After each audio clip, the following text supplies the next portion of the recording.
Hey guys, Fabi here once again. Just quickly want to show you how to adjust your brakes right here. The first option to actually adjust your brake is right here with this quick option.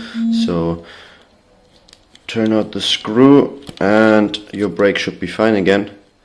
If this is too far out already, completely make it loose and put it all the way in, because then we go over to the second option to adjust your brake.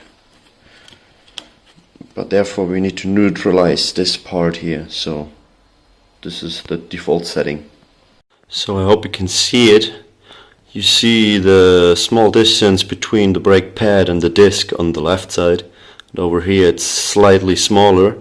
So keep in mind that this side here, from the right side, gets pressed towards the other side. So this is solid, this is like static, stays at the same place, which means we can shorten the distance a little by using an Allen key size 5 exactly for this here, and this pushes the brake pad closer to the disc.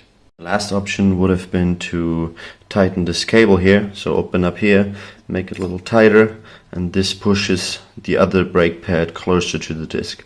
But same thing here, don't put it too close to the brake disc, because then you have some weird noises, and after a while you destroy your brake pads and your disc. Same thing counts for the back brake. Here it is a little bit more tight for a normal Allen key, so that's why I took a normal one, size 5, and cut it, so it's easier for me to get in here. The last thing to mention right here, you see the whole braking saddle is on an adapter right here, with 2 screws, one here, one here.